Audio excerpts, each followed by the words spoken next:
हे देवा राखणदारा, हे देवा राखणदारा, विकत गाव, जमीन, घरा, शेता, भाटा, राना, वना, गोड, पिपर, रुखा, पेडा, जमीन, जोता, दाय, राग गावा, हे देवा राखणदारा, देवा राखणदारा, भूता, खेता, वैऱ्यांग, धाक, पोट, पाणी पेजे, कागदी, विडी, रॉड, सूर, सोरो, गावचो दिवो, आलशिरो, सांभाळ, वाट, शीम, उमरो, सगळं सांभाळ देवा, देवा राखणदारा, बावरे बाबा.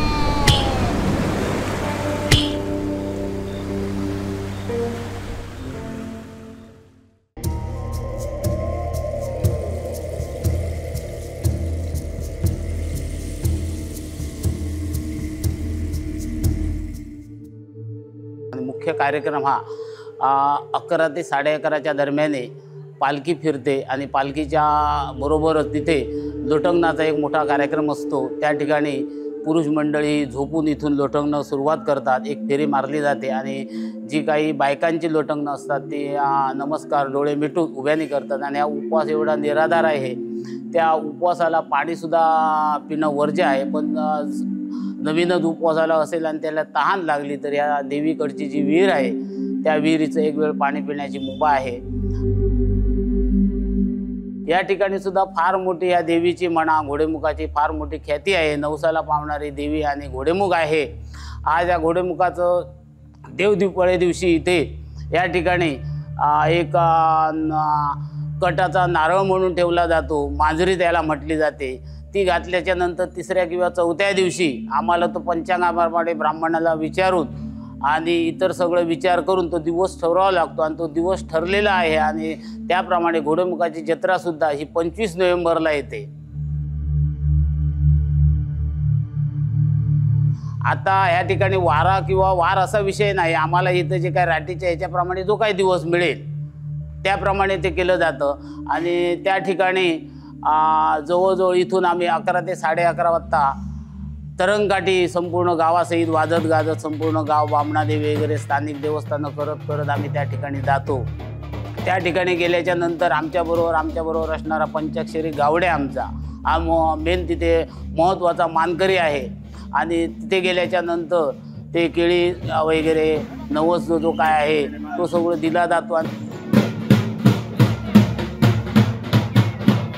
तिथे खरं म्हणजे घोडेमुख हा शुद्ध ब्राह्मण आहे, पण घोडेमुखाच्या चाळ्याला हा नवस दिला जातो। सर्वप्रथम तिथे राठीचा कार्यक्रम केल्याच्या नंतर गावाच्या वतीनं एक नवस दिला जातो आणि तो नवस दिल्याच्या नंतर मग त्या ठिकाणी तरंगकाठी वगैरे असेल काय ते उपहार वगैरे सगळे विधिवत केलं जातं आणि जे काय भाविक असतात, आता महत्त्वाचं म्हणजे ज्या कुलाचारामध्ये या ठिकाणून मातोण असेल पेंडूर असेल जी काय आपली मुली गेली असेल त्या मुलींचा एक कोंबा असतो कंपल्सरी आणि प्रत्येकाच्या घरचा एक कोंबा। आणि आता एवढे भाविक वाढले की नवसाला पावणारा असा देव असल्यामुळे जवळजवळ 50 ते 60 हजार कोंबे तिथे दिले जातात। हा त्या दिवशी एवढा रक्तपात होतो ना, तरीसुद्धा दुसऱ्या दिवशी तुम्ही बघितलं तर तुम्हाला तिथे जो एक कोंबडा जरी कापला तरी किती रक्त असतं। हजारो कोंबडे कापले जातात पण दुसऱ्या दिवशी तुम्हाला तिथे रक्त दिसणार नाही। इथे एक गावकर कृष्णा गावकर म्हणून एक राज होता, इथे शेती तो भक्त होता घोडेमुखचा तिथेच बाजूला। तर तिथे त्याने आपली जोडी बैलाची जोडी आणि शेतीवाडी करून तो देवाचा भक्त म्हणजे पूजा करी। असं असताना गावात 50, 60, 70 वर्षापूर्वी बैल चोरीला नेत होते। चोरांचा सुळसुळाट होता, बैल नेऊन चोर यायचे, बैल पकडून न्यायचे आणि विकायचे तिकडे। हा एकटा असल्यामुळे ते दांडगेच्या 10-12 जण होते, त्यांनी ते बैल सोडले आणि घेऊन गेले। त्याला कळलं की आपला इथे कोण नाही, घोडेमुखच आपला आहे म्हणून त्याने हाक मारली।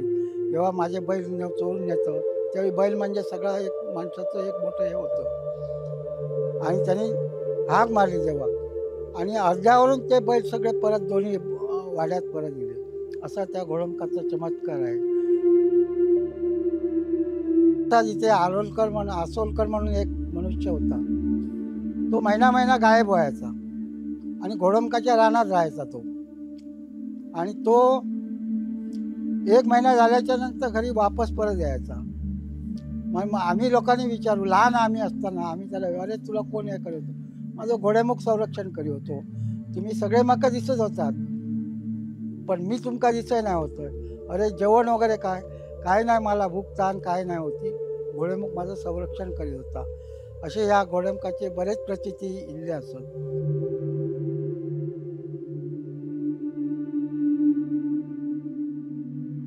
ठिकाणी घोडेमुखाची जी जत्रा असते ती खूप प्रसिद्ध आहे. आणि आमच्या गावातले किंवा या तोंड म्हणा, नावेली म्हणा, मळेवाड म्हणा, ह्या पूर्ण गावातले लोक जे आहेत हे खूप श्रद्धेने या देवाला भजतात. त्यामुळे आता तुम्हाला माहिती आहे जे रेल्वेची बुकिंग होते ती 3 महिने अगोदर होते. म्हणजे मुंबईतनं लोकांचे फोन असतात सारखे, अरे कोंब्याची जत्रा किती तारीखला, कोंब्याची जत्रा किती, म्हणजे त्यांना तिकीट काढायची असते. म्हणजे ज्या हे ट्रेन असतात, दोन्ही ट्रेन त्या दिवशी सावंतवाडीतच खाली होतात. म्हणजे या भागातले सगळे लोक, मुंबईत असलेले, पुण्यात असलेले किंवा कुठेही असलेले लोक जत्रेला आवर्जून येतात. एक वेळ कुठच्या घरातल्या कार्यक्रमाला नाही येतील पण ते जत्रेला आवर्जून लोक येतात.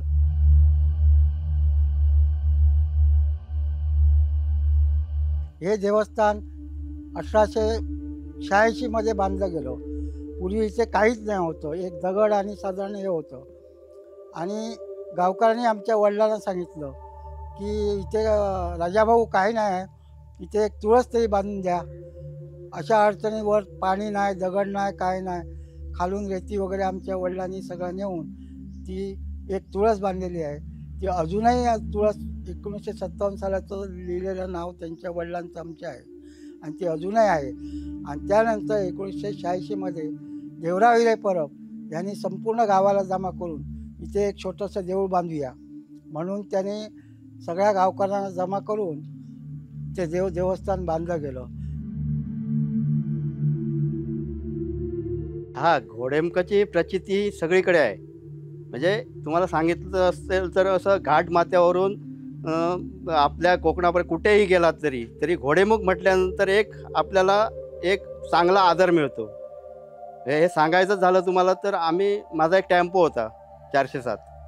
आम्ही जेव्हा माल घेऊन गोव्याला किंवा इतर कुठच्याही ठिकाणी जायचो तर टेम्पो समोर दिसला की जुनी जाणती लोक होती ती नमस्कार करायची. म्हणजे आम्ही ते फिलिंग व्हायचं का हे नमस्कार करतात. खूप वेळा असं झालं. त्याच्यानंतर माझ्या लक्षात आलं हे लोक पुढे नाव आहे म्हणून ते घोडेमुख नाव वाचून मला वाटतं हे नमस्कार करतं. म्हणजे एका माणसाला विचारलं तुम्ही नमस्कार कशाला केला आता, तर तो म्हणाला तुमच्या गाडीवर पुढे घोडेमुख आहे ना, तर आम्ही घोडेमुखाला खूप मानतो, घोडेमुखाचं नाव दिसलं म्हणून आम्ही नमस्कार केला. असे खूप लोक नमस्कार करतात. म्हणजे एवढी प्रचिती त्या देवाची आहे. म्हणजे कुठेही गेला तर नाव सांगितलं तरी त्या म्हणजे खूप तिथे आपल्याला मान प्रतिष्ठा मिळते. आम्ही आता कुठेही गेलो तरी आमचा पत्ता ॲड्रेस विचारतात तेव्हा आम्ही तालुका किंवा गाव सांगत नाही, आम्ही घोडेमुखाचे म्हणून सांगतो. घोडेमुखाचे म्हटल्यानंतर एवढं प्रसिद्ध आहे, कुठे पण तुम्ही गेलात तरी ते आपल्याला त्यांना माहिती आहे घोडेमुख म्हणजे कुठे आहे ते. आख्यायिका म्हणजे आता ही परिवार देवता महत्त्वाचा भाग म्हणजे सातेरी देवी ही परिवार महत्त्वाची देवता आहे. सातेरीच्या अंतर्गतच ही सगळी देवस्थानं येतात. आता तिथे ज्यावेळी आपण जात असतो, आता ज्यावेळी आपण एखादं आपलं जर समजा काम असेल, अडलेलं काम असेल आणि आम्ही तिथे समजा सांगणं गेलं, माझा अनुभव मी तुम्हाला सांगतो वैयक्तिकसुद्धा, किती अडचण असू नये पण प्रामाणिकपणा आहे पाहिजे. मग प्रामाणिकपणे जर आपण तिथे आळवणी केली, माझं असं असं काम अडलेलं आहे आणि माझं जर हे काम झालं तर मी तुला एक बाबा नारळ कोंब्याचा मान देईन किंवा काय असेल तो मान देईन, तर तो निश्चित नवसाला पावतो.